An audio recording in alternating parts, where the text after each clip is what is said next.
Hi, everyone. This is Sam Silverman, Managing Partner of EB5AN. Thank you for taking time to join us on today's webinar. Today, we're going to be speaking about common reasons for denial of Form I-956F, the project exemplar form for new projects. And we'll also touch on why Form 956F approval does not guarantee EB5 success as well. During the webinar, if you have questions or you're interested in getting a download of the file as you're watching, please reach out to us. Contact details on the screen, and we'll be happy to share a download of the file and answer any questions that you have. Okay, quick overview of where we're going to go today. A little bit about EB5AN and the visa program, high-level summary. We'll talk about what is Form I-956F and why is it critical for any EB5 investment. We'll talk about common reasons for denial, and then we'll also touch on why approval does not in itself guarantee a successful EB5 process. And then we'll wrap up with just a few minutes about some currently available rural and urban EB5 projects. So quick overview on EB5AN. We're a leading EB5 investment fund manager and regional center operator. We've worked with thousands of investors from many countries around the world. As I mentioned earlier, I'm Sam Silverman, one of the two managing partners. A little bit about my bio background is there on the left-hand side, and joined today on the webinar with my partner, Mike Schoenfeld. And I'll let Mike jump in and share a little bit about his background and experience and kind of why we started the company. Perfect. Thanks, Sam. I really appreciate everybody taking the time to watch this. As you can see on the screen, both Sam and I worked at the Boston Consulting Group, and from there I went in to work for a large private equity firm. And it's been over 10 years now since we started EB5AN with the focus of providing more of that institutional knowledge and professionalism into the EB5 space, which was a little bit less sophisticated back in 2012 and 2013. And we've grown to become one of the largest regional center players and fund managers in the industry with a perfect track record. And I'm excited to be able to introduce our special guest today, our guest speaker, Jeremy. He used to work with our company for many years and is now off on his own in a new venture. And yeah, I'll let Jeremy introduce himself. Thank you, Sam and Mike. It's really a privilege to be back. As Mike mentioned, I previously worked with EB5AN. In fact, my career in the EB5 industry began in early 2018. I was hired as a junior associate with EB5AN. This brings back memories. I used to make a lot of these webinar slide decks when I was new with the firm, and spent 6 years. I ran the consulting practice that the EB5AN used to have, oversaw the regional center affiliation business, also worked a little bit on EB5AN's managed funds, their investment offerings.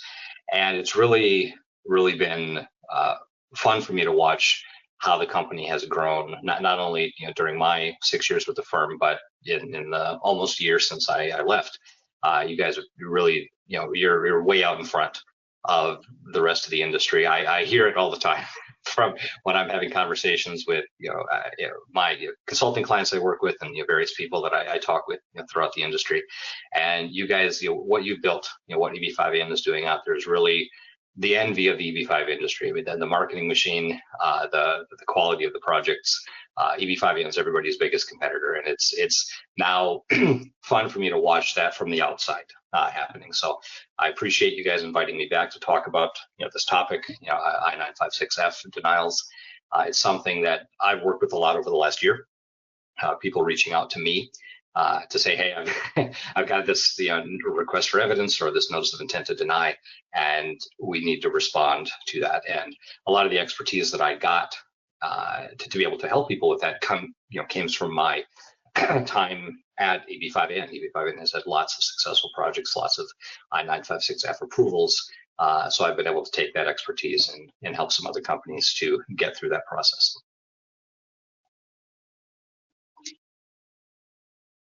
Excellent. Perfect. Thanks, Jeremy. Jeremy. And obviously, we're extremely happy to have you as our guest today, and we wholeheartedly endorse your efforts and wish you the best, and really value your opinion, particularly on some of these 956F packages, which we know you've been focused on over the last couple of years. Yeah. All right. So you guys. All right. So Jeremy, why don't you kind of lead us off here and provide us an overview of what is Form 956F and kind of how does it fit into a new EB5 project package? Yeah. So people who've been around the EB5 industry for a while might remember the old exemplar applications. I-924 exemplar used to be optional. A project could apply to USCIS, submit all the documentation, business plan, economic study, offering memorandum, all the legal documents. You submitted that to USCIS, wait like 2 years, and then they give you a letter saying, this looks good to us. That stopped being optional about 2.5 years ago, when the Congress passed and the President signed the EB5 Reform and Integrity Act of 2022. That law required anybody with an investment offering, be it for a project or business venture or something else, to submit a project level application to USCIS. So now USCIS has to review and give an approval at the project level, whereas previously that, for investors who maybe started an EB5 investment more than 2 years ago, wouldn't have had to do that. So the I-956F application, it's important to understand it is really a submission of paperwork. USCIS wants to see, as mentioned, the business plan, economic study, the offering memorandum, the governing document for the EB5 fund entity, which we call the NCE or New Commercial Enterprise, the loan agreement, any other contract, escrow agreement, and any other documentation related to the investment offering and the use of that capital in the project. You got to send that in a big package, hundreds of pages to USCIS, and they're going to review that and make sure that everything looks okay. And there's a few specific things they're going to look at. One is the location of the project. Is it in a TEA, a targeted employment area, whether it's high unemployment or rural? Does that actually qualify? They are concerned about the amount of EB5 coming into the project, and is there going to be job creation to support that? What are the other sources of capital in the project? We'll talk about that in a few minutes. The various entities, organizations and people involved in those projects, what are their backgrounds? There's a list of things that they're looking at when you submit that I-956. What's really important, I think, for project developers and for investors to understand is that you do not have to wait for an approval of the I-956F. As soon as it's filed, as soon as it's been received at USCIS, the individual investors can submit their I-526E petitions. Those are the green card applications. Jeremy, maybe spend a minute and talk about, what is the form itself, how many pages, what info is on it, and then what typically accompanies the submission of the form itself, and why the kind of accompaniment of the right documents is critical for the form itself to be approved. Yeah, great question. So the form itself is like 17 pages long. It asks about, first, what is the regional center that's sponsoring the project? There has to be a regional center. The New Commercial Enterprise, or NCE, that's the fund entity that the immigrant investors become, they can become limited partners or Class B members, however it's structured. They want to know about the project company, we call the job creating entity, or JCE. They want all the details of that entity and who owns it. They want to know, the sources of capital, how much EB5 money, how many investors are going to be in the project. The I-956 asks about ownership and control. That's a big deal now under the Reform and Integrity Act, what we call REIA. That's a big deal now. USCIS wants to know who are the people, who are the the legal persons and then the natural persons that are actually in what they call positions of substantive authority. Who are the decision makers involved in this project with respect to the investment offering, and then how that money is being spent, who's in control.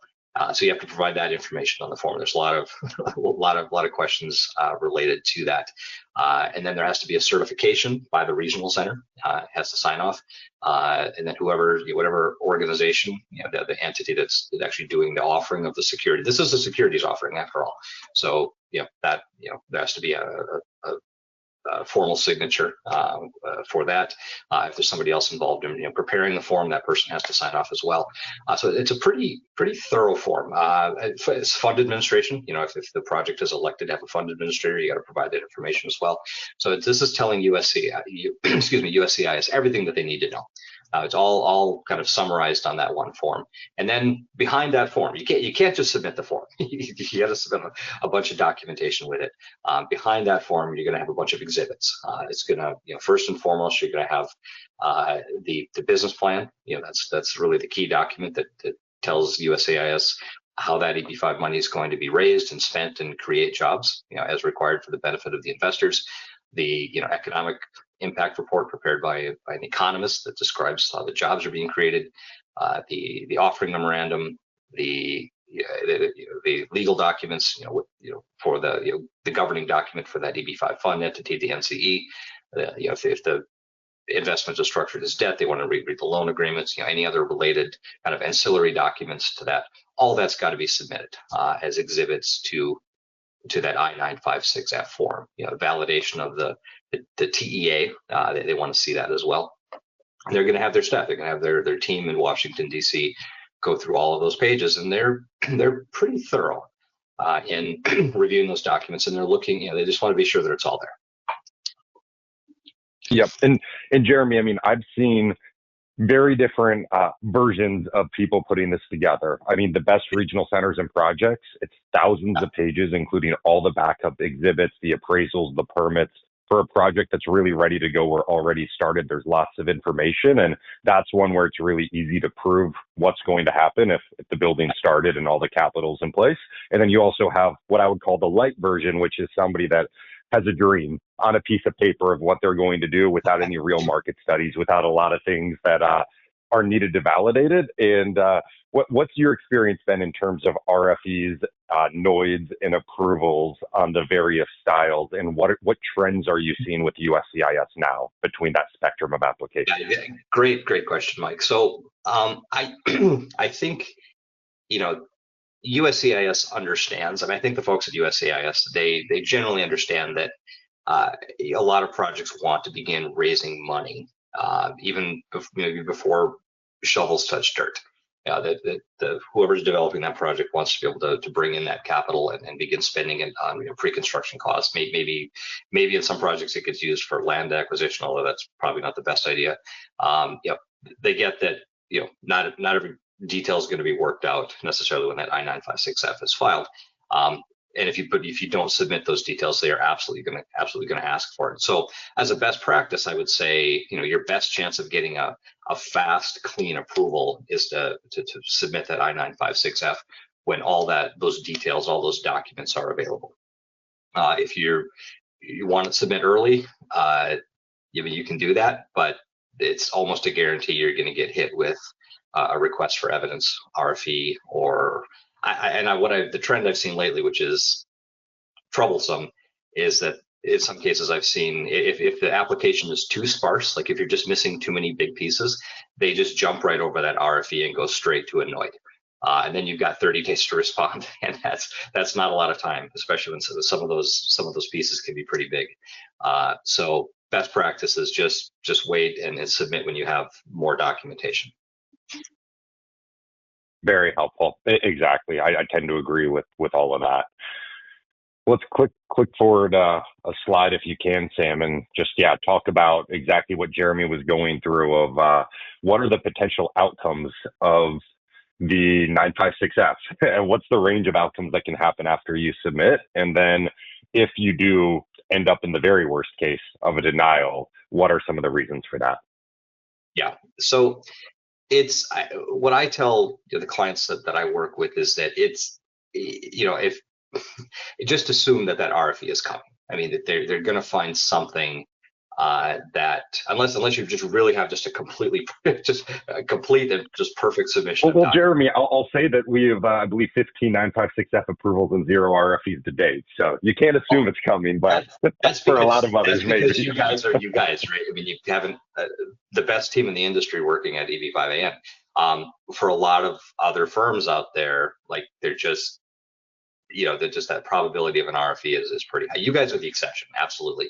But from a lot of what I'm seeing out there, there's a lot of firms that even some very reputable, well-known regional centers are getting hit with RFEs because there's just something missing. Maybe they jumped the gun and just because they wanted to get that I-956F submitted. The strategy is that better to have that form pulled from the queue and reviewed and then respond quickly to an RFE than to wait and then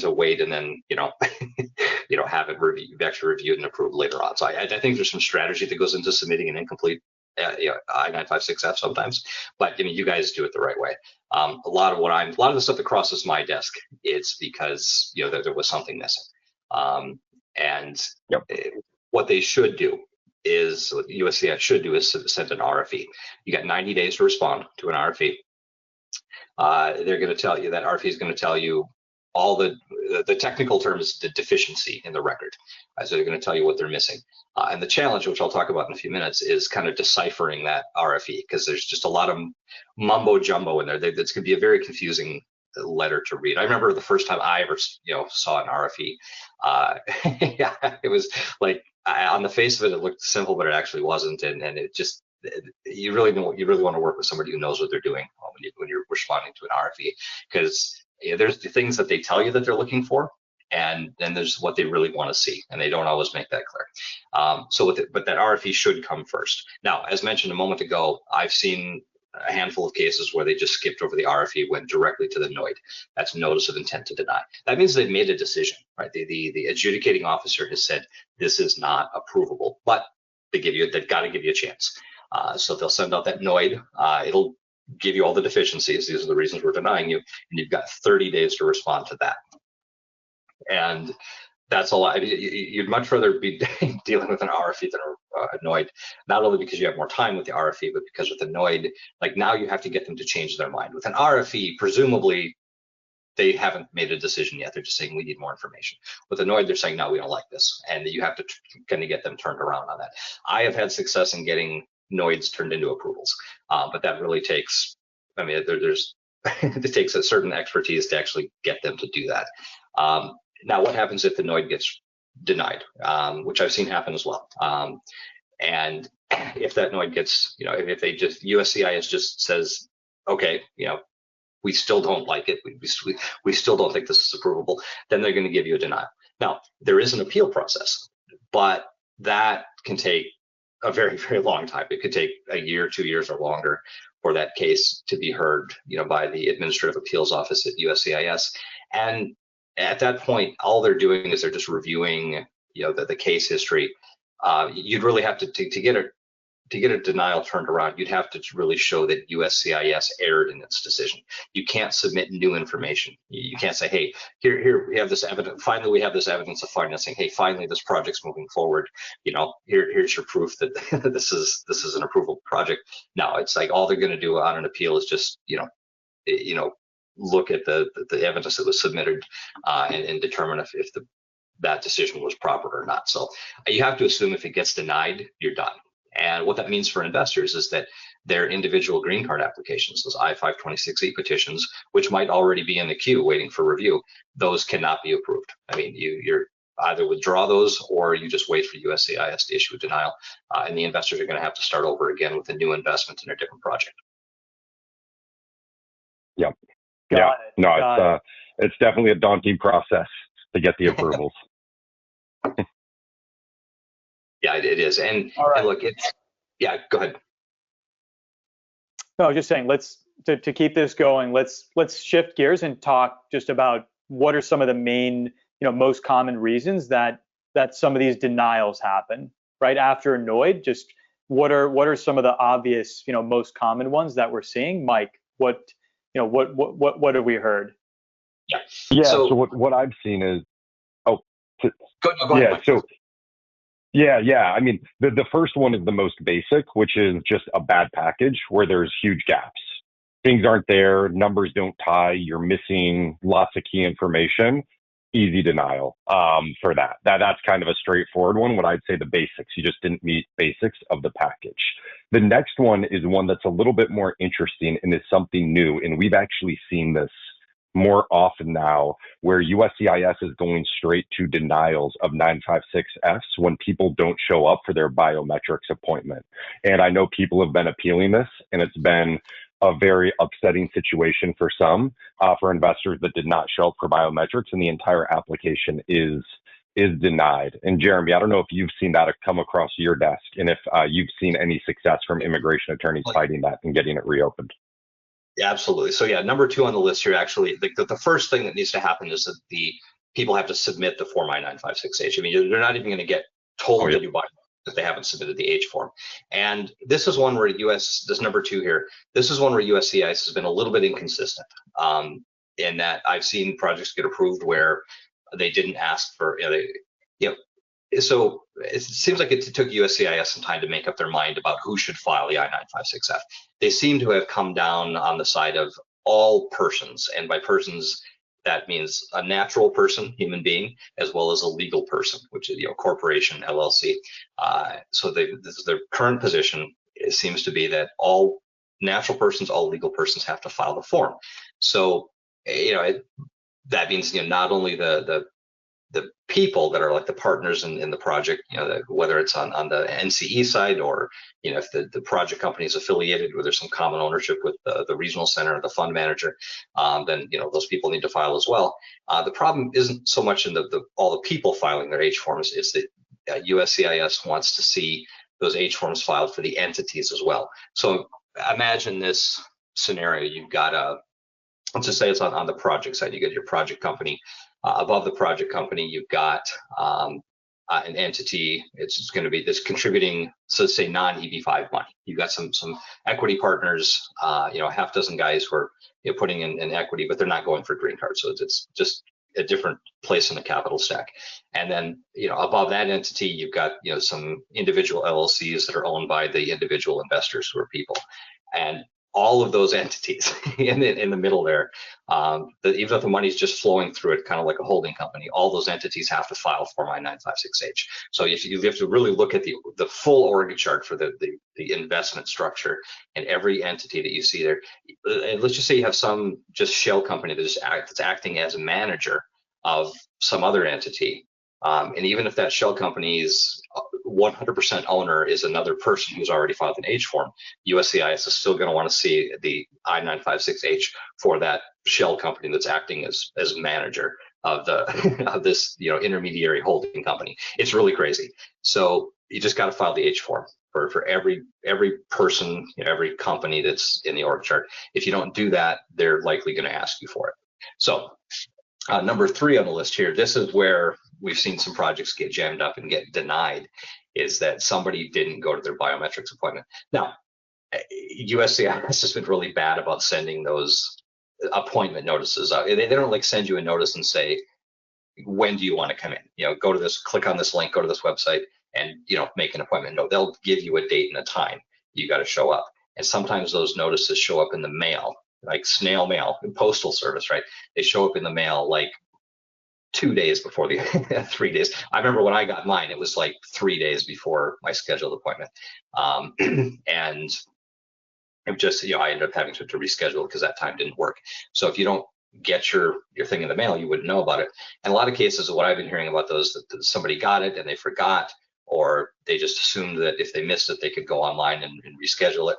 No, it's really, really difficult. If you miss a scheduled appointment, there is no way to actually, at this point in time, there's no way to go in and just, okay, let me book a different time to go in.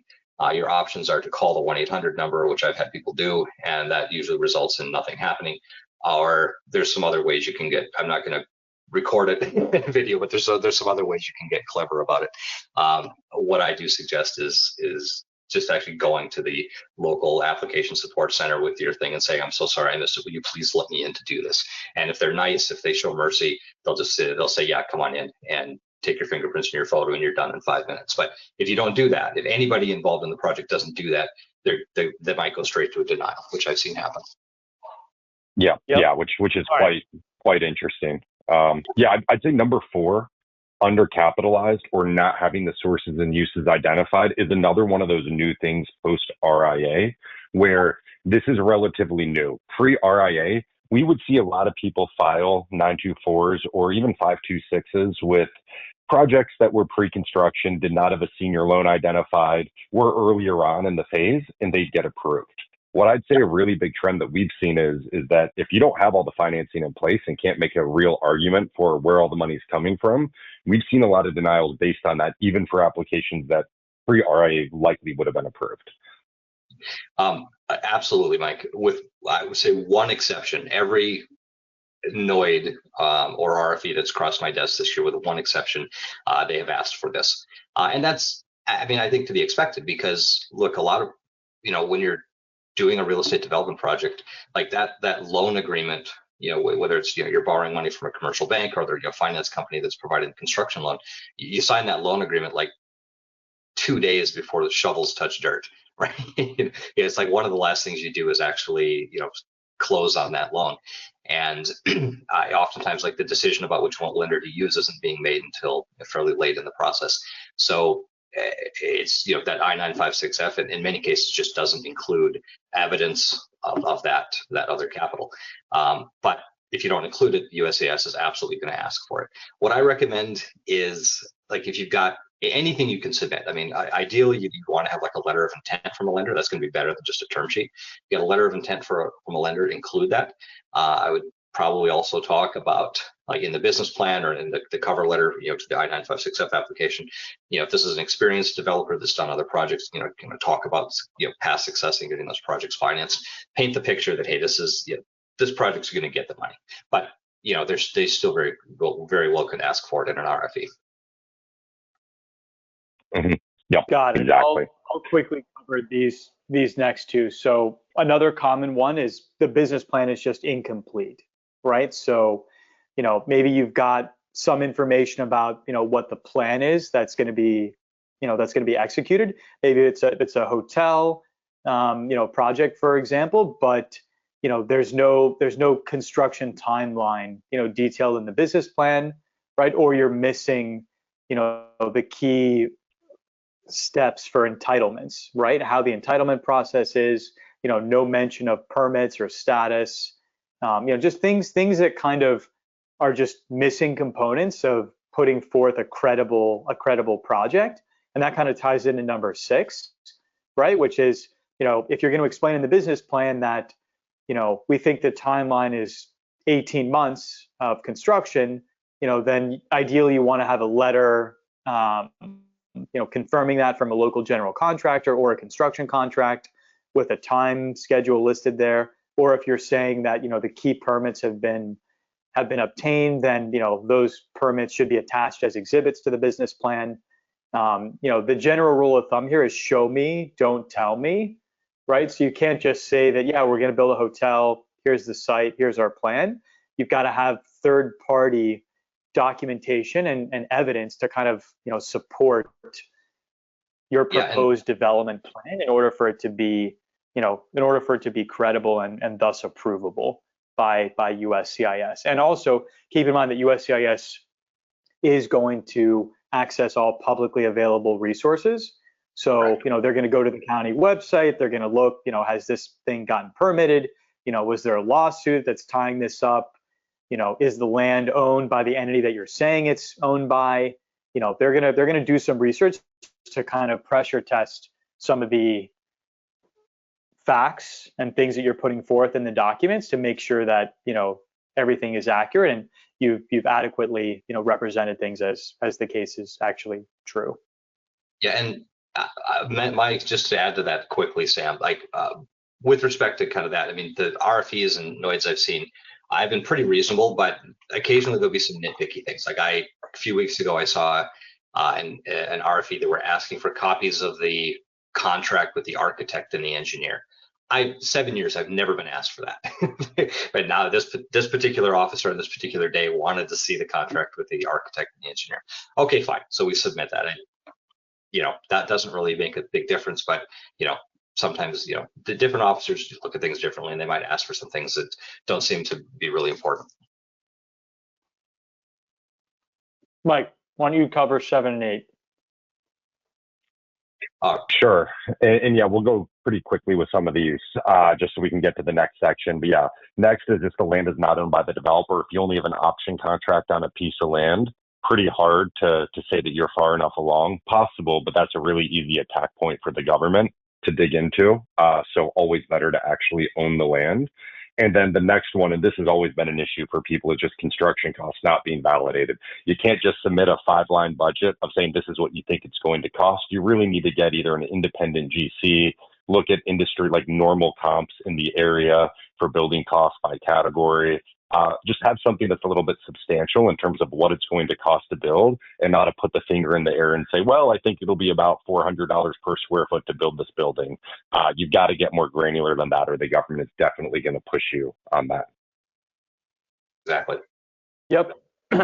Yep. And kind of wrapping up here, yeah, team isn't qualified, right? Like if you've got, just names listed in the business plan for the key executives involved, but you fail to list any type of resume or biographical information about what these people have done to date and how their experience, ties into the project, that's going to be a problem, right? You've got to demonstrate that the team, is knowledgeable, knows what they're doing, and it's reasonable, to assume that they're going to be successful in actually executing on the project. And then the last one, as Jeremy just kind of alluded to with the contract for the architect, yeah, and anything's fair game, right? They can ask for literally anything. And there are some of these kind of rogue, very nuanced requests that do come up, but that's also why it's really important to work, closely with somebody like Jeremy, who's seen many, many of these types of back and forths and can very quickly tell you like, okay, these are pretty common, and, or here's a rare one, and this is kind of how, we've seen them react, for prior projects or similar situations. Yeah, just like anecdotally here, I've not seen a case of USCIS actually issuing a denial on the premise that, hey, your team is unqualified. But because there's like nowhere in the USCIS policy manual that like lays out the specific qualifications to be a real estate developer or to raise money. But if you've got an inexperienced team, if this is very obviously your first rodeo and you have no background in the field here, it's just like 4 software engineers on a 15 acres in Plano, Texas, and they're going to build townhouses, that's going to draw a lot, that's going to attract a lot more scrutiny. They're going to go, USCIS is going to go through those documents, and they're going to be just as sure as they can possibly be this project is likely to actually happen and create the jobs before they give that I-956F approval. Yep, exactly. All right, Jeremy, do you want to talk a little bit about some of these observations from RFEs and NOIDs that you've seen over the last 24 months? I'll speed through these here. So consistent issues, yeah, the number one issue that I've seen, like we already talked about, is that lack of evidence of project financing. As mentioned, pretty common that those I-956F applications get submitted before all the capital is in place. So, if you can't, submit it with the I-956F, you've got to have it ready, just like you have it organized, ready to go, so that whoever's responding to that NOID for you can just insert because they are absolutely going to want to see that. As mentioned, I've seen a number of cases where they just skip over the RFE and go straight to the NOID. That's going to be like if like the I-956F package is really sparse, like you just skipped over too much, too many exhibits missing, the business plan is just poorly written, not enough detail. They're just going to deny it and say, they're going to like make a decision tonight and send that NOID. You got a chance, but 30 days isn't a lot of time to go back and like to really beef it up and give them what they're looking for to make it approvable. Bad templates. Oh gosh, I could talk for hours about this.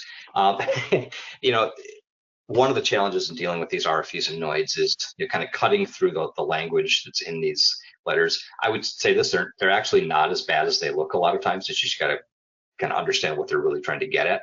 And there's some stuff in there that can be scary, just like really like makes people think, oh my God, all of my documents are wrong. My favorite example of that is the standard RFE NOID template. There's language in it that says if the business plan is deemed not credible, like you're missing one thing from the business plan, whatever it might be, they say, okay, your business plan is not credible. That's the template, the USCIS template for the RFE and NOID will say, therefore the economic impact report is not credible. Which is backwards, right? Because the economic impact report actually, that information feeds into the business plan, not the other way around.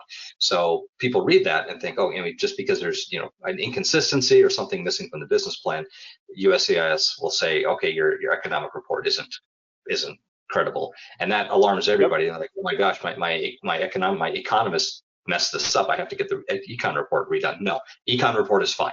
just fix these two little things in the business plan and you're good. So like that's just an ongoing problem, and people get alarmed by that, and they shouldn't be. Last item, discrimination. This you guys are probably the beneficiary of this, right? What I've been seeing with some frequency is like the big, like well-known EB5 firms, which includes EB5AN and some others. They're actually getting their I-956F applications approved fairly quickly. And just again, what I hear anecdotally, they could be missing some of those key pieces that we talked about earlier, and they're still getting approved. But that's because these big firms have strong reputations. They've done a lot of projects. They've had a lot of approvals, in the past. So the folks at USCIS, they know who they are, and they're not really too worried that, this is active. Projects are going to happen and the jobs are going to get created. But for everybody else, the smaller regional centers that don't have a record, they are going to be subject to a lot more scrutiny, and it's going to take longer for that to happen. Just the way it is. From an investor standpoint, if seeing an I-956F approval is something that's important to you, investing with a large, company like EB5AN or some of the other, reputable firms out there, probably might be the way to go. Yeah. So said differently, like there's a much higher likelihood that a more established regional center is going to get a project 956F approved versus, a much smaller regional center operator or developer who's maybe, just done one project or none. The bar is going to be much higher and just much more likely, particularly with a pre-development project, that, right, that application won't get approved. So that's right. Just a real difference, particularly for projects that just don't have a 956F approval, for investors to be much more vigilant about checking. Yeah, partly a function of reputation. Partly it's also a function of like document quality. A lot of times these sorry to say it, sometimes these smaller projects they'll like go cheap on the on the lawyer or the consultant, the business plan writer or whatever, and just the quality of documents that get submitted is just not as good, and USCIS is not liking that so much. All right. Yep. Tips for responding to an RFE or NOID. Mike or Sam, you want me to talk about these? Yeah, I can just quickly run through these. Yeah, don't be intimidated. The letter is long, language is complex, but work with the right person. And if your project really is credible, like you're going to be able to put together a successful response, right? Like the analogy I like to use is you can cure the sick, but you can't raise the dead, right? Like if you really do have a somewhat credible project, you're probably going to be okay. Like the government is, in general, they're fairly reasonable. But if you really just have an option contract and you don't have a real budget and you don't really have any of the money lined up, that's not credible, and the government's going to see through that, and you're not going to have a substantial response that's going to be able to pass scrutiny. Exactly. Obviously, you want to provide as much evidence as you can. Be respectful, be organized, and really dissect the list of items that they're looking for, and make it idiot-proof. Keep in mind that a government employee is reviewing this, and so we want to make this as simple and easy and straightforward for that person to review, so that they can just quickly move on to the next one and give you an approval. And obviously, number 6, hire someone like Jeremy, who knows what they're doing, who's seen many of these, and who's kind of seen what works, what doesn't work, and is going to be able to tell you what you need to put yourself in the best position for a quick approval. All right, great. So shifting over to kind of our last major section here, I-956F approval does not guarantee EB-5 success. And so, Jeremy, obviously, getting the 956F approval, is kind of a foundational issue for the project to qualify for the EB-5 program, right? But that's all it is, right? It doesn't have anything to do with the likelihood of execution or the likelihood of financial success of the project. All it is just the government saying, yes, if money goes into this project and it gets built as planned, then we expect investors will get their green cards based on that usage of money, right? Yeah. But it doesn't really have anything to do with the likelihood of the project itself, Exactly. really happening. Yeah, this is with that issue. Yeah, with that context, go ahead. Yeah, this is an issue close to my heart because I hear a lot from the companies that I work with. Like they call me and say, Jeremy, my investors are asking me, like, hey, they're talking to these other companies, just shopping around, just seeing what their options are, and they're being told, hey, our project's got an I-956F approval, that makes it a better choice, a safer investment. And there's some firms out there that really market that pretty hard. It's like, hey, we got our I-956F approval.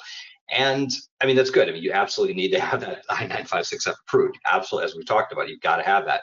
But like that in itself doesn't ensure that the investors are going to achieve their dual outcomes of getting their money back eventually and getting the green card. There's a lot of ways that project could still fail, or those green cards could be denied, even after USCIS approves that I-956F, because look, USCIS is not making a judgment about is it a good project or a bad project. They're just saying, based on the information that's been submitted to us, it meets our requirements. And they're certainly not making a judgment about is this a high risk investment or a low risk investment. The US government, for its part, could not possibly care less if investors ever get their money back. They only care that that money is invested for the minimum period of time and that investment results in job creation. And if the documents convincingly say that that's what's going to happen, you're going to get an I-956F approved, but that doesn't mean that the investors are actually going to achieve those outcomes. Yep. And Mike, I'll let you jump in here as well. Yeah, I'd say that's one of the key factors here is the 956F is a checkbox that eventually is needed, but you can get a 956F approved for a project that never happens. Like, you can have a very credible business plan and a credible case that this project could happen, and it just never does. For whatever reason, the capital doesn't come in, you never get a senior loan, and you got it approved without it. You never get the permits that you thought you were going to get. There's 100 reasons why you could have an approved 956F and the project doesn't actually happen. So that's one of those things where, of course, if you have a 956F, that's great. That just means that the risk of USCIS denying the project goes away, but it doesn't actually factor into the other items, which is, are you going to create the 10 jobs and are you going to get the money back? The two key areas of risk are immigration and financial risk. It puts a dent in that immigration risk purely on the paperwork side, but nothing else related to actually creating the jobs and getting the money back. Yep. And as Mike mentioned, there's 100 possible reasons why a project may get the F approval, but then still, kind of fail to happen. And we'll cover a couple of those here, right? Long timelines, getting the right permits in place, environmental safety, reviews that need to be in place before a project can get permitted. Missing capital, right? If you can't get a loan or the required equity, the project just doesn't get off the ground. And then cost increases, right? Things can get more expensive and you run out of money. A lot of the reasons, but not all of them certainly, but a good number of them, can be fairly mitigated if the project is just well under construction, right? Like if you can see some photos, go visit it and you see, okay, there's bulldozers moving, this thing's being constructed.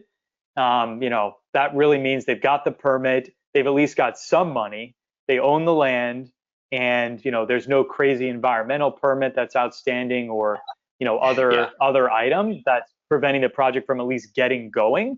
And then once it's under construction, then you're really just looking at, okay, is there enough money to finish it?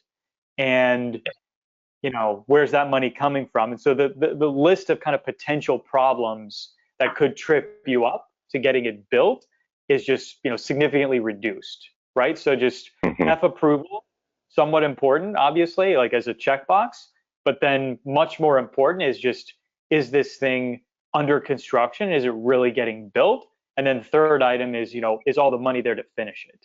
Yeah, that's right. And I'd go with the framework that developers would think of, and you probably should as an investor too, putting the hat on, is thinking of the life cycle and the spectrum of a project. At the start, it's what we would call pre-development.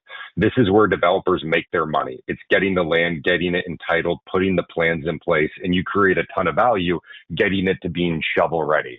As great as it is to be a developer in that stage, and it's a very important skill, that's the exact opposite of what you want to do as an EB5 investor. That's not your job. You want to come into a project when it's past that pre-development stage and it's into the full-on development stage, when you have more of the typical limited partners and senior lenders involved that don't like taking on that pre-development risk, because that's the scariest part of the project. And instead, they're focused on just the execution risk of, you've got to build it and you've got to follow the business plan. If you're building a hotel, you could be in the next phase of the development and the hotel just doesn't perform. People don't want to stay there. That's a whole different type of risk that you're taking as an investor, like more of a business risk, which makes sense, versus the other side of, is this project ever going to happen? Are you going to finish getting the pre-development done? That's a risk as an EB5 investor that you really shouldn't be willing to take. Or if you are taking that, you better be getting a way outsized return, because that developer is getting an outsized return for that portion of the project. Or that project better be willing to hold your money in escrow until certain milestones are achieved. And often that doesn't happen, of course. Yeah, the environmental one is actually interesting. I mean, there's a big project, you guys might have heard about this. I'm not going to say the name of the company, but there's a California-based company doing a project in California that recently had its environmental application denied. Not at all surprising in California, right? And they disclose the risk. If you look at the offering memorandum, it's right there. We might not get approved. Well, investors don't often read those details, or if they do, they don't think too much about it. Well, guess what? There's I-956F was already approved, but the project's not going to happen. And they're going to have to give that money back. Hopefully the investors can get their money back on that project. Step one. Step two, they're going to have to start over with a new investment. So that's why you just can't assume that the I-956F is a green light to being successful. Exactly. And again, pre-development versus in development. If you put your money in, the project's underway and the economy turns, that's a risk. Like, you have to know that you're taking as an investor, but you definitely need to consider where you're at in the project. And that's a good point of, if the money's held in escrow, then that's much better if you are going to jump in at that pre-development stage or something like that. Exactly. Yep. And Jeremy, having been on the development side yourself, as a potential investor, in a real estate development project, whether it's EB5 or not, what would you be looking for, to have in place, before, committing your funds to go in? Like, what are those things that you're looking for beyond just, some of the basic EB5, table stakes? Yeah, I mean, what I would tell to look, most EB5 investors are not financial analysts. I mean, they're certainly not project analysts. And but my advice to anybody who's thinking about an EB5 investment is let somebody else do your diligence for you. And that's why, like, if once a project's under construction, I mean, the senior lenders funded it, other investors have funded it, maybe there's some like government grant money going into it. I mean, that's really your indication that, okay, this is a real thing now. This isn't just somebody's back of the envelope idea. This is a real thing. And so for your typical EB5 investor, that's really the thing to look for. Look, with real estate development, there's just like so many things that can go wrong, and when you're in that pre-development stage, and that varies from place to place. I mean, I lived in Southern California for a number of years, San Diego, and it's a very, very difficult place to develop anything. It can take years to get through the entitlements process. I now reside in Houston, where I'm sitting right now. And in Texas, you can pretty much build anything you want wherever you want. There's just very little, and I'm not saying that's a good thing, but there's some very big differences between locations. The same project in a different places, could have a very different entitlement scenario. There's so many things to look at, but you really want to be sure that as an investor that it really is the basics. I mean, it's just that you've hit those key milestones. Is the project entitled? Is it funded? Is dirt actually moving? Yep, exactly. All right, well, to wrap up, we'll just spend a few minutes here and discuss some currently available projects. Mike, do you wanna walk us through these? Sure. Yeah. At EB5AN, we've really prided ourselves in taking a different approach to projects where we're not saying it's one size fit all. We're not only rural, only urban, only short duration, only long duration. We've really tried to broaden the menu depending on what investors care most about, which is now possible under the Reform Integrity Act, with them breaking up the rural versus urban high unemployment distinction and changing the sustainment period where you can invest in shorter duration projects and get the money back before the end of the 2-year conditional green card. So what we've broken out here is these are 4 of the current deals that we have, and please reach out to us and we're happy to share more information. On the top of the page are the rural TEA deals that we have, so the ones that qualify for that 20% set aside in the faster processing. So on the right-hand side at the top is our Tamarack Resort project. This is a large master planned resort in Idaho, already well underway. That's a real picture. The core ski village is built. They've sold 100 plus homes. It's been going on for a long time, and they're moving on to the next phase of the development. And this is an I-956F approved project where our econ study shows that over 2,000 jobs have already been created. So the required jobs for investors are created. It's moving well, and the developer has put in hundreds of millions of their own money, of their equity and preferred equity into the deal. So it's one of those deals that checks all the boxes in terms of underway, great project going on in the rural category. Rocky River is our newest rural deal. The 956F is still pending on that project at this time, although we expect approval very soon.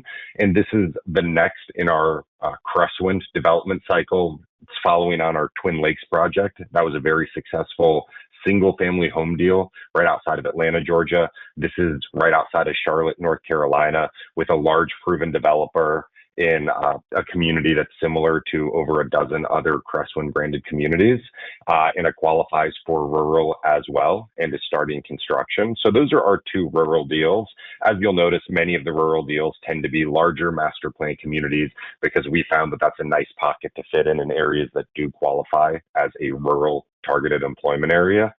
On the bottom are our urban high unemployment TEA deals. So also at 800,000, they do not get that expedited processing or the preferred processing, and it's part of the 10% visa set aside, which we do know for investors from China and India is already way oversubscribed. But you do get very quick work authorization and advanced parole travel with these projects, even if you're from those countries. So we do have investors from India and China choosing these projects. And the benefits of these, they're both projects in Florida that are shorter duration, targeting 3 to 4 year repayment for investors, with a large developer, 956F approved, with many jobs created in these projects and a strong track record of success. So very different styles of projects in terms of investment duration, location, and we found that every investor is different in terms of what they care about. Some want their green card as quickly as possible. Others want their money back as quickly as possible and are fine to wait for the green card for a little while. So we've tried to build this portfolio of projects so that whatever your key goal is and what's most important, we have a project that meets it while still meeting our key criteria, which is minimizing immigration risk and minimizing financial risk and ensuring every investor does get their green card and their capital back. Exactly. I think just kind of wrapping that together with some of the topics we covered earlier, all of these projects are, fully entitled. Land is owned, and they're all at various stages in the construction process. And we have a lot of the jobs created in some of the projects, and all of those updates and information are all available on our website. And we're also happy to share all the project documentation for each of the projects so investors can have access to the full set of available information, including the financial statements, so that they can compare and contrast. And as Mike mentioned, make kind of the optimal investment decision based on their personal financial and immigration goals with respect to green card timing, given the differences in processing between some of the rural projects and some of the urban projects as well. All right, I think that pretty much concludes today's webinar. For additional information about any of the projects that we just talked about, please feel free to schedule a call, reach out to us, and we're happy to chat with you about the EB-5 process, get you connected with a few different potential immigration attorneys who can help put together your application and answer any very specific immigration questions. And for any developers looking to get started on their project, please look Jeremy up on LinkedIn, and he'll be happy to help kind of guide you through that process and explain what options could be possible and whether or not EB-5 is even something worth considering. Jeremy, I'll let you jump in and kind of maybe share a little bit more info about how you work with potential clients and kind of what that process Sure. looks like. New clients or people with existing projects that have run into problems and need some help unscrambling the egg. Well, again, thanks guys for having me on the webinar. It's been fun. It's great to be back and talking with you guys. And this I-956F is an important issue, especially for smaller developers, smaller regional centers that have less experience with it. Certainly, people should reach out. I'm on LinkedIn. Just search for me. You can Google search me as well. For the folks out there who maybe have an RFE or a NOID, please do feel free to reach out. I can often help with that response for project-related issues. If they're, if it's like a pre-RIA project and you've got an RFE or a NOID for for an investor, and there's source of funds or kind of investor-specific issues, you'll need to work with an immigration lawyer for that. But I can often assist with the project-related issues.